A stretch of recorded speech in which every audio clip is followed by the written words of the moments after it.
मुख्यमंत्री पुष्कर सिंह धामी पहुंचे Abu Dhabi में निर्माणाधीन हिंदू मंदिर का किया दौरा। अबू धाबी में बन रहे हिंदू मंदिर को देखने पहुंचे सीएम धामी।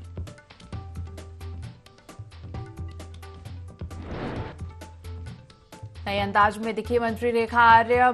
मैदान में उठाया बल्ला, युवाओं को दी नशे से दूर रहने की सीख।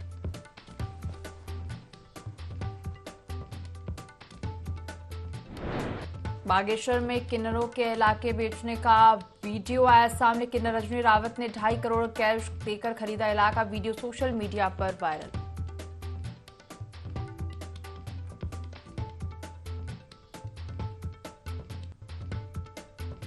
उत्तराखंड में दवा दुकानों में पिछले 2 दिनों में 25 दुकानों में की गई छापेमारी। दवा दुकानों में मिल रही अव्यवस्था, 9 दुकानों को किया बंद।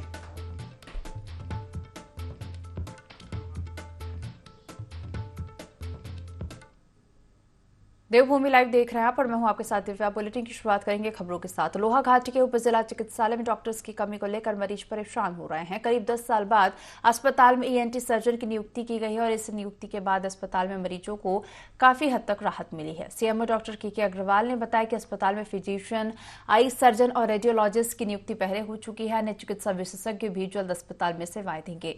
वहीं उन्होंने बताया कि जिले में अभी तक 1,19,000 आयुष्मान कार्ड बनाए जा चुके हैं। विशेषज्ञ डॉक्टर्स की नियुक्ति पर क्षेत्र के लोगों ने सीएमओ को धन्यवाद दिया है। सर्जन की आवश्यकता थी और ईएनटी सर्जन कॉन्ट्रैक्ट बेसिस पे महानिदेशालय लेवल से भेजा गया है और उन्होंने यहाँ ज्वाइन कर लिया है। वो अपनी सेवाएं देंगे यहाँ पे और उनको जो भी इंस्ट्रूमेंट वगैरह की जरूरत होगी अपनी डिमांड भेजेंगे, उसके हिसाब से हम उन्हें अवेलेबल करा देंगे, जिससे कि लोहाघाटी जनता को बहुत फ़ायदा मिलेगा। और बाकी जितने भी डॉक्टर्स की हम डिमांड भेज रहे हैं, जितनी जल्दी आ जाएंगे हम यहाँ पे कोच करते रहेंगे। हरिद्वार में भाजपा सरकार की लाभार्थी महिलाओं ने पीएम मोदी को धन्यवाद दिया है। मुस्लिम महिलाओं ने जिलाधिकारी हरिद्वार के माध्यम से प्रधानमंत्री को शुक्रिया मोदी जी के नाम से पत्र प्रेषित किया है। कार्यक्रम में शुक्रिया मोदी जी अभियान की राष्ट्रीय प्रभारी एवं राष्ट्रीय नीति एवं शोध प्रभारी डॉक्टर जफरीन महजबीन शामिल हुई, जिन्होंने बताया कि मोदी सरकार ने 3 तलाक, बिना महरम के हज, महिलाओं को 33% आरक्षण समेत कई सारी सौगातें दी हैं। भाजपा सरकार मुस्लिमों की सच्ची हितैषी है, इसलिए शुक्रिया मोदी जी अभियान के माध्यम से पीएम मोदी को धन्यवाद दे रहे हैं।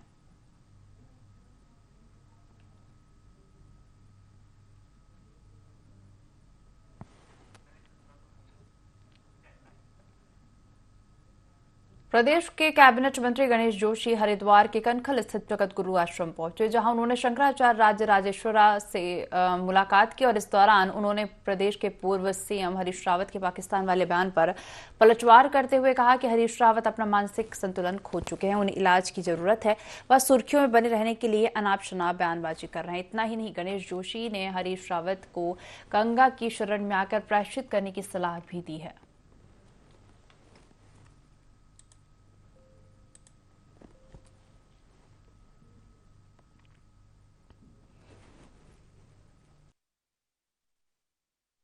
आज जी कुछ भी बोल देते हैं, तो मुझे तो लगता है कि कांग्रेसियों को उनका इलाज कराना चाहिए। उनका मानसिक संतुलन ठीक नहीं है।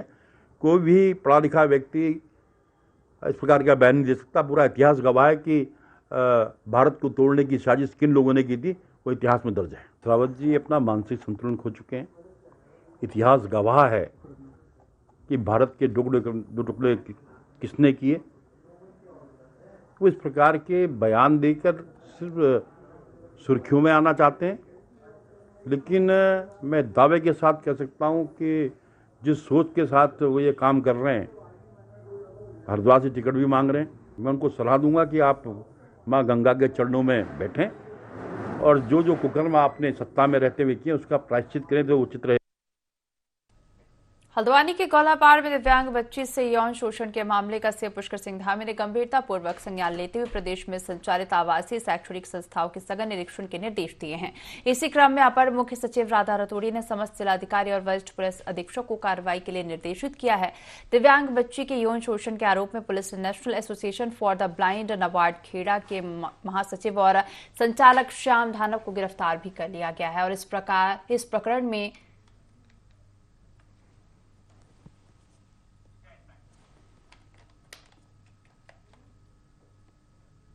खबरों में आगे बढ़ेंगे और रुख करेंगे अगली खबर का। बागेश्वर के ऐतिहासिक नुमाइश मैदान में दुर्गा पूजा महोत्सव और रामलीला का मंचन जारी है।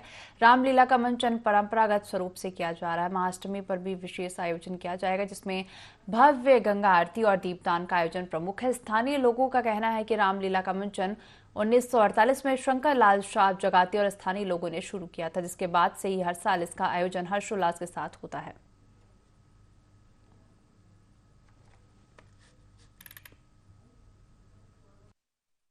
मामला विशेष इसलिए है कि यहाँ जो यहाँ का गायन है वो बहुत विशेष है। इसमें जो है जय जयवंती गाई जाती है और सोरठा में गाया जाता है और ठुमरी है कि जो गायकी है वो विशेष है। और इसमें कहा जाता है कि पहले जो बहुत प्रसिद्ध संगीतकार जो थे उन्होंने इसकी धुन बनाई। कई महीनों से इसकी तैयारी चलते थे। जैसे पहले के समय में हमारे गांव घरों में बारात में जब तैयारी होती थी, कई महीनों से तैयारियां होती थी, तो वही माहौल रहता था। हर कोई जो है अपनी तरफ से राम कार्य में लगा रहता था, तो हम भी उस चीज में लगे रहते थे। रावण का पाठ खेलता हूँ मैं, 10 साल हो गए मुझे। और ये रामलीला हमारे पूर्व में 1948 में श्री शंकर लाल शाह जगाती और जय सिंह जी मनहर गाँव वाले और भी अन्य कई लोग, श्री राम किशन शाह जी, जगदीश लाल शाह जी और भी कई लोग, जिनके द्वारा ये रामलीला यहाँ पर कराई गई। और तब से आज तक रामलीला बराबर चलती आ रही है। यहाँ की रामलीला में एक तो यहाँ जो है चौपाइयाँ, पूरा अवध का ही हिसाब है इसमें, और विहाग हैं और भी जय जयवंती है और भी कई प्रकार के रागों के साथ ये रामलीला यहाँ पर की जाती है। दुर्गा पूजा महोत्सव का आयोजन बागेश्वर में हमने 1984 में यहाँ पर इसकी शुरुआत की थी। उस वक्त हमने पेरिस ऑफ प्लास्टिक से इसकी पहले एक सिंगल मूर्ति बना करके शुरुआत की थी। तो धीरे धीरे आज हम इसको 40वें वर्ष में हम इस वक्त प्रवेश कर रहे हैं, इस वक्त दुर्गा पूजा का। और सर हमारा जो विशेष आयोजन होता है वो विभिन्न विद्यालयों की जो प्रतियोगिताएं होती हैं, अलग अलग रूप में हम इसको देते हैं। अर्पण प्रतियोगिता है, मेहंदी प्रतियोगिता है, सामान्य ज्ञान प्रतियोगिता है, नृत्य नाटिका जो माता पर आधारित होती है, ये सब आयोजन हम आप करें। लेकिन जो विशेष हमारा आयोजन है वो है महाअष्टमी। महाअष्टमी को एक ऐसा आयोजन हम लोग करते हैं, भव्य गंगा आरती और दीपदान का हमारा यहाँ पर प्रोग्राम होता है। सुप्रीम कोर्ट ने समलैंगिक विवाह को अमान्य करार दिया है। इसके बाद कई तरह की प्रतिक्रियाएं सामने आ रही हैं। हरिद्वार में भी संत अदालत के फैसले की सराहना कर रहे हैं। अखिल भारतीय अखाड़ा परिषद के अध्यक्ष महंत रविंद्र पुरी ने सुप्रीम कोर्ट के फैसले का स्वागत करते हुए कहा कि समलैंगिकता एक विकृति है। सुप्रीम कोर्ट के फैसले से इस पर रोक लग सकेगी। उन्होंने कहा कि अगर समाज में समलैंगिक शादियां होंगी तो संतान उत्पन्न नहीं होगी और पीढ़ियां आगे नहीं बढ़ सकेंगी, इसलिए सुप्रीम कोर्ट के फैसले का स्वागत किया जाना चाहिए। सुप्रीम कोर्ट ने बहुत अच्छा काम किया है, बहुत अच्छा फैसला दिया है। उन्होंने इसको सुनने से इनकार किया है। मेल से शादी करी अच्छी बात नहीं है, इसका विरोध होना चाहिए। हम इस चीज़ के पक्ष में नहीं है, हम इसका विरोध करते हैं और आगे भी इसका विरोध हम करते रहेंगे। किसी की शादी नहीं हुई है तो मेल का आपस में संबंध हो जाएगा, ये उचित नहीं रहेगा। इसलिए इसका जो है पुरजोर विरोध करना चाहिए। जब आदमी प्रभाव में आ जाएंगे फिर हमें जो स्कूल, विद्यालय, कॉलेज, हॉस्टल जहाँ भी है वहाँ फिर उनको बचाना मुश्किल हो जाएगा। राजधानी देहरादून के प्रेमनगर में एक फूड डिलीवरी बॉय की सड़क दुर्घटना में मौत हो गई। इस घटना के बाद परिवहन विभाग ने देहरादून की सभी फूड डिलीवरी कंपनियों के प्रतिनिधियों के साथ बैठक की, जिसमें तेज रफ्तार से वाहन चलाने वालों पर रोक लगा दी गई। इसे लेकर देहरादून आरटीओ शैलेश तिवारी ने कहा कि सभी प्रतिनिधियों से उनका ड्राइविंग लाइसेंस और आधार कार्ड भी मांगे गए हैं।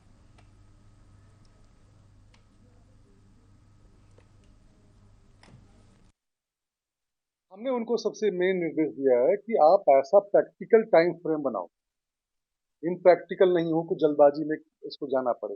अगर कहीं ट्रैफिक जैम होता है या कहीं ट्रैफिक धीमा पड़ जाता है या वो ड्राइवर कहीं फंस जाता है डिलीवरी बॉय, उसको ऐसा नियम बनाओ कि ऐसे टाइम थोड़ा सा 2-4-10 मिनट आगे पीछे लेकर आप चलें कि ताकि उसको जल्दबाजी न करना पड़े। डिलीवरी बॉय जो काम कर रहे हैं उनके अंडर में सारे के डॉक्यूमेंट सही होने चाहिए और ड्राइविंग लाइसेंस होना चाहिए। उत्तराखंड एक तरफ तो देवभूमि के नाम से प्रसिद्ध है तो दूसरी ओर टाइगर सफारी भी मशहूर है। कुमाऊं मंडल में ढिकाला जॉन टाइगर सफारी के लिए जाना जाता है, तो वहीं अब फोटो रेंज भी टाइगर सफारी के रूप में उभरता हुआ नजर आ रहा है। वन प्रभाग की फोटो रेंज को लगभग 1.5 साल पहले टाइगर सफारी के लिए खोला गया था, जहां इन दिनों पर्यटक की भरमार है। फोर्टो रेंज में 2 शिफ्टों में टाइगर सफारी कराई जाती है, जिसमें पहली शिफ्ट सुबह 10 से 1 बजे तक और दूसरी शिफ्ट 3 बजे से शाम 5 बजे तक कराई जाती है। तराई पश्चिम वन प्रभाग के डीएफओ प्रकाश चंद्र आर्य ने बताया कि कम समय में फोर्टो रेंज टूरिस्ट पसंद आ रहा है।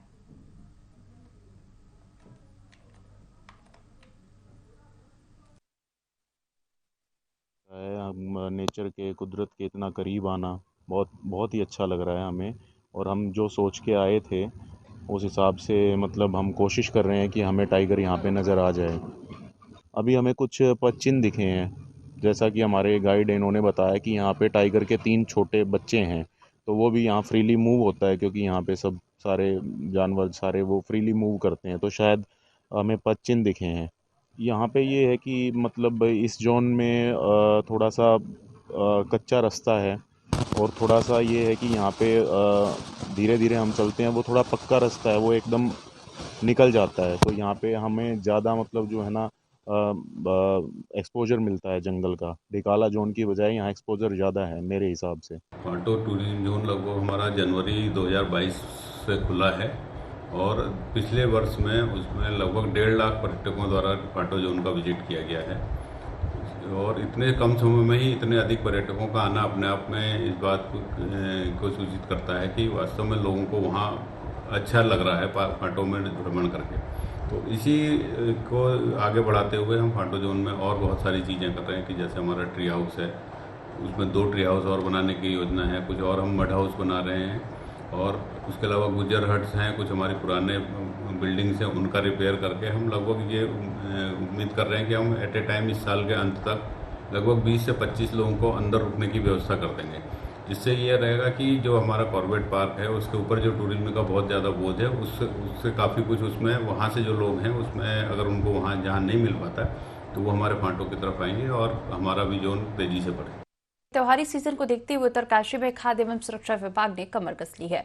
खाद्य सुरक्षा अधिकारी अश्विनी कुमार ने बताया कि जनपद उत्तरकाशी में पनीर, दूध, दही, मिठाइयां जो कि बाहर से बनकर आती हैं, उनकी लगातार सैंपलिंग की जा रही है। साथ ही दुकानों में लगातार छापेमारी भी की जा रही है। बता दें कि उत्तरकाशी जनपद मुख्यालय बीते काफी दिनों से नकली मावा मिलने की शिकायत आ रही थी, जिसको देखते हुए खाद्य सुरक्षा विभाग जनपद में आने वाले सामान की 44 सॉर्ट चेक पोस्ट पर हर गाड़ी की चेकिंग कर रहा है।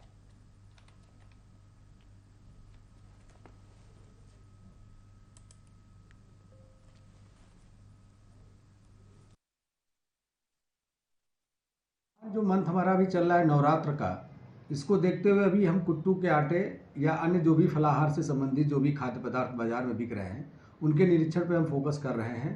तो हम अभी इसमें विशेषकर नवरात्र के स्पेशल जो फलाहार या जो भी मार्केट में चल रहे हैं उनका निरीक्षण करेंगे।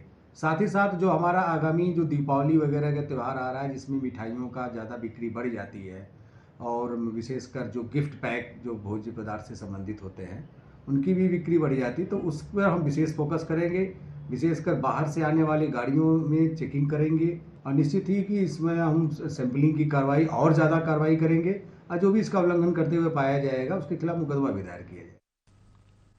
नारसन विकास खंड के नगला चीना गांव में पंचायत घर के निर्माण के विरोध में ग्रामीणों ने धरना प्रदर्शन किया। ग्रामीणों का आरोप है कि पंचायत घर का निर्माण अम्बेडकर पार्क की भूमि में किया जा रहा है, जिसको लेकर ग्रामीण धरना प्रदर्शन करके अपना विरोध जता रहे हैं। वहीं धरना स्थल पर नायब तहसीलदार ने पहुंचकर लोगों को समझाया और उचित कार्रवाई का आश्वासन भी दिया। ग्रामीणों का कहना है कि ग्राम प्रधान ने गलत स्थान पर पंचायत घर का निर्माण करवाया है, वह भूमि अम्बेडकर पार्क की है। वहीं इस मामले को लेकर ज्वाइंट मजिस्ट्रेट अभिनव शाह ने बताया कि संबंधित अधिकारी मामले की जांच कर रहे हैं।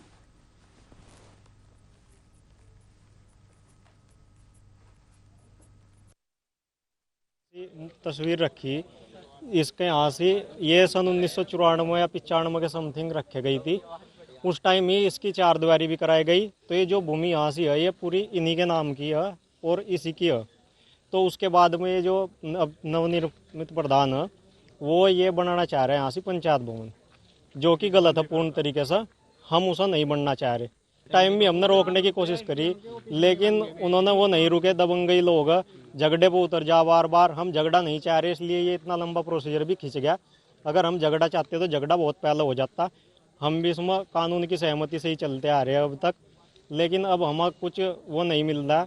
वे कुछ कार्रवाई इसमें सही कर नहीं रहे। सही कार्रवाई नहीं हो रही। रणनीति यही रहेगी, हमारा निश्चित काल धरना प्रदर्शन चलेगा। तब अम्बेडकर पार्क की 4 दीवारी हरिदास जी ने दी थी, बारात घर भी हमारा उन्होंने ही दिया था जी। उसके बाद यहाँ झगड़ा करा लोगों ने, झगड़ा करते करते उसमें हम कई बार जेल भी गए हों। उसके बाद प्रशासन भी पूरे 5 साल रहा, यहाँ से राइफल भी उठाई इन्होंने। फिर कास्तूर छाण मत है वो भी इन्हीं पर बरामद हुई है जी। आज क्यों विरोध हो रहा है? जी पार्टी करा रही जी, इनके प्रधान तो मोहरा बना रखा है इसका। मामला हो कि यहाँ पंचायत घर जो बनाया जा रहा है तो दूसरा मोहरा बना के इसका पंचायत घर बनाया जा रहा है। झगड़ा बनाने के तब मारना, इलेक्शन का दौर आ रहा, मेरे यहाँ भाजपा के जो नेता हैं उनमें झगड़ा बनाने के लिए तूड़ पर खड़े हुए हैं, तो विरोध कर रहे हैं। हम यहाँ नहीं बनने देंगे, हमारे यहाँ बारात ठिकाने की जगह नहीं है। तो ऑलरेडी पुलिस भी इसमें जांच कर रही है, हमारे नायब तहसीलदार साहब भी जांच कर रहे हैं। वहाँ पे जो पार्क के बगल में है जिसमें ये बन रहा है, एग्जैक्टली पार्क में भी नहीं है ये, तो उसमें आवश्यक कार्रवाई हम लोग कर रहे हैं। उसके अकॉर्डिंगली जो भी रिपोर्ट आएगी उसके बाद हम कार्रवाई करेंगे। इसमें पुलिस के द्वारा जो भी है उन्हें अनुसार वो कार्रवाई कर सकते हैं। ग्रामीण जिन्होंने तोड़ा है, जिनको आहत हुआ है, वो पुलिस में अपना दर्ज करा सकते हैं मुकदमा, वहाँ से हो जाएगी। अगली खबर का रुख करेंगे। आजादी के अमृत महोत्सव मेरी माटी मेरा देश अभियान के अंतर्गत नगर पालिका परिषद मसूरी ने कलश यात्रा निकाली। ये यात्रा देहरादून परेड ग्राउंड से शुरू होते हुए नगर निगम देहरादून तक निकाली गई और नगर पालिका परिषद मसूरी क्षेत्र के अंतर्गत शहीदों के घरों से मिट्टी और चावल कलश एकत्रित किया गया। 1 सितंबर से 30 सितंबर तक यह कार्यक्रम चलाया गया था, जिसके बाद सभी घरों की मिट्टी को नगर निगम टाउन हॉल में भेजा गया है।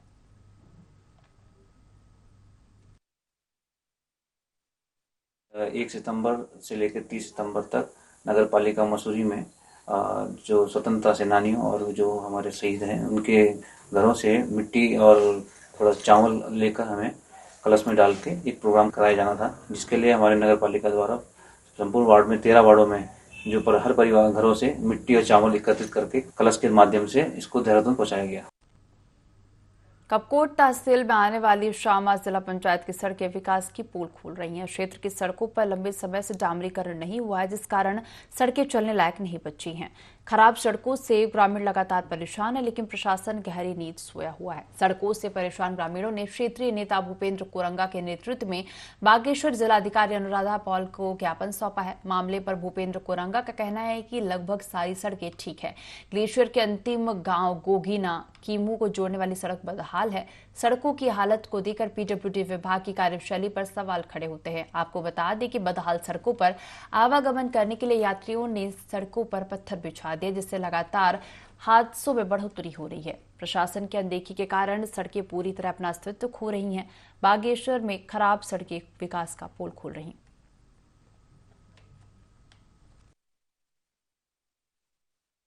की जिला पंचायत है, वहाँ पर जितनी भी रोडें हैं उनकी जो स्थिति है बिल्कुल जीर्ण शीर्ण है। बरसात के वक्त में जैसे मुख्य सड़क की अगर मैं बात करूं तो सामा से लीती और लगभग ये 6-7 गांवों को जोड़ने वाली सड़क है जो गोगिना कीमू तक पहुंचती है। तो पीएमजीएसवाई में बरसात के वक्त में जो है टेंडर होता है, लेकिन जिसका वो टेंडर था उस व्यक्ति ने न वहाँ पर कोई मशीन छोड़ी, तो इन लोगों ने और जो सवारियाँ उन्होंने जो है रोड को साफ कराया। तो हमारा ये मांग है कि अब बरसात तो बीत चुका है, बरसात हो चुका है, खत्म हो चुकी है, बावजूद उसके उस रोड को क्यों नहीं सही किया जा रहा है। और हमारी साफ स्पष्ट सी मांग है कि 9 साल पहले जो उसमें डामरीकरण हुआ था और आज रोड की स्थिति बहुत खराब हो चुकी है, बहुत गड्ढे हो चुके हैं, तो दोबारा से उन गड्ढों को भरा जाए और डामरीकरण किया जाए। ये सड़कों के लिए पैसा भी अलॉट हुआ है, क्योंकि बरसात तक डामरीकरण नहीं हो पाता है। अभी डामरीकरण के लिए सीजन है, तो अभी फास्ट स्पीड से फुल फ्लैज उसमें डामरीकरण हो रहा है। आप देख रहे हैं कि बीआरओ की रोड का भी जो ग्रिफ वाले कर रहे हैं वो भी डामरीकरण कर रहे हैं। जगह जगह पीडब्ल्यूडी की रोड का भी जो गड्ढा मुक्त का है और डामरीकरण का है वो चल रहा है। जहाँ तक ग्रामीण जो सड़क लेके आए थे गोगिना वाली, वो वाकई सड़क की हालत बहुत ख़राब है। मैंने खुद भी निरीक्षण किया है। वो पीएमजीएसवाई के मेंटेनेंस पीरियड में है, तो उनको निर्देशित किया गया था लास्ट टाइम भी कि बरसात के बाद तुरंत उस रोड को ठीक कर दे, नहीं तो ठेकेदार की जो जिम्मेदारी होगी वो तय होगी और उसकी जो राशि भी है और सिक्योरिटी वो हम जब्त करेंगे। तो ये पिछली जो सड़क सुरक्षा समिति की मीटिंग थी उनमें भी ये सारी सड़कों को उठाया गया है और इन सड़कों पर हम काम करा रहे हैं। तो ये अगले 1 हफ्ते के अंदर अंदर इन पर आपको कार्रवाई देखने को मिलेगी। आचार्य गोपाल मणि मसूरी पहुंचे, जहां उनका भव्य स्वागत किया गया और इस दौरान सैकड़ों की संख्या में भक्त आचार्य का आशीर्वाद देने पहुंचे। मौके पर बैठक का आयोजन किया गया, जिसमें 20 नवंबर को होने वाली विशाल रैली के बारे में चर्चा की गई। इस अवसर पर आचार्य गोपाल मणि ने कहा कि 20 नवंबर को दिल्ली में गाय को गौमाता का दर्जा देने के लिए विशाल रैली का आयोजन किया गया है, जिसकी शुरुआत पर्यटन नगरी मसूरी से की जानी है। राज्य सरकार की ओर से गाय को गौमाता का दर्जा देने का प्रस्ताव केंद्र सरकार को भेज दिया गया है। इस रैली में देश भर के गौरक्षक वर्ग भाग लेंगे और सरकार से मांग करेंगे कि गाय को गौ माता का दर्जा दिया जाए।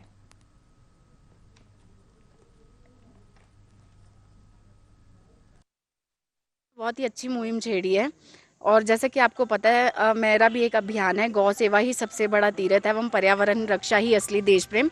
तो हम सब गौ भक्तों को मिलके इस मुहिम को आगे बढ़ाना चाहिए। महाराज जी के पीछे चल के जो उनकी मांग है उसके लिए सबको मिलके मांग करनी चाहिए। और आज महाराज जी के माध्यम से ये भी पता चला कि हमारे राज्य सरकार से तो प्रस्ताव जा चुका है केंद्र को, तो मैं राज्य सरकार का भी धन्यवाद करती हूँ और विश्वास है कि केंद्र सरकार भी इसको पास करेगी और ये होना चाहिए। गौ माता जो कि जब अंग्रेज लोग इस देश के अंदर आए तो उन्होंने जो हमारे वेदों में पुराणों में गाय को माता का सम्मान दिया गया है, उस गौ माता को उन्होंने पशु का दर्जा दिया और जब गाय पशु हो गई तभी उसकी आज ये दुर्दशा जो हो रही।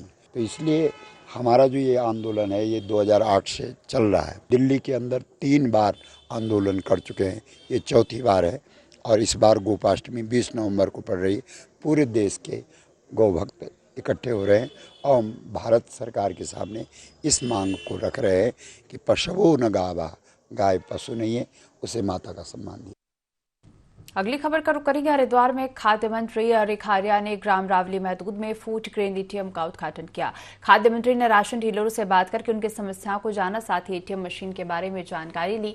इस दौरान खाद्य मंत्री रेखा आर्या ने कहा कि खुशी की बात है कि इस फूड ग्रेन एटीएम से कई सारी सुविधाएं मिलेंगी। इस दौरान मंत्री रेखा आर्या ने स्थानीय महिलाओं से वार्ता करके उन्हें फूड ग्रेन एटीएम मशीन के बारे में जानकारी दी।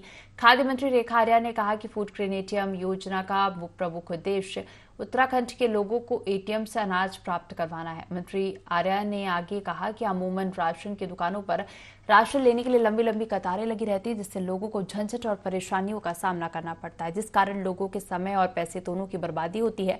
इन्हीं मुसीबतों और परेशानियों को दूर करने के लिए उत्तराखंड खाद्य विभाग ने फूड ग्रेन एटीएम की शुरुआत की है।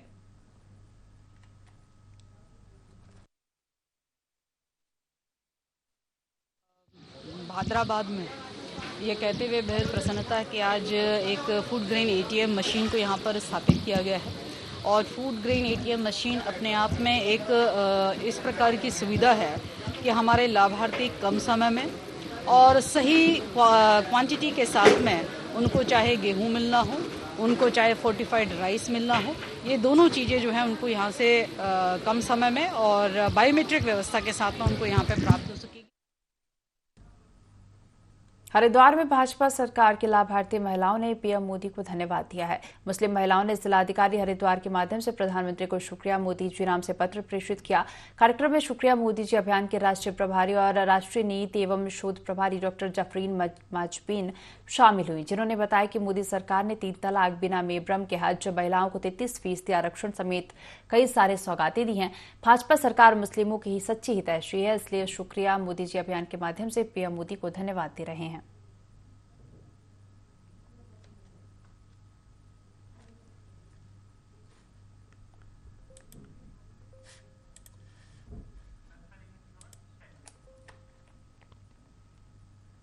देहरादून के प्रेस क्लब में स्वराज सेवा दल की सदस्यता ग्रहण कार्यक्रम आयोजित की गई, जिसमें पूर्व विधायक और राज्य मंत्री ज्ञानचंद्र और करणपुर क्षेत्र ग्राम प्रधान वीर बहादुर ने दल की सदस्यता ली। इस अवसर पर सेवा दल के प्रदेश अध्यक्ष रमेश जोशी ने कहा कि पूर्व विधायक ज्ञानचंद्र के स्वराज सेवा दल के साथ जुड़ने से दल को मजबूती मिलेगी, साथ ही उनके राजनीतिक अनुभव का दल को ग्राम स्तर और बूथ स्तर तक पहुंच बनाने में मदद मिलेगी।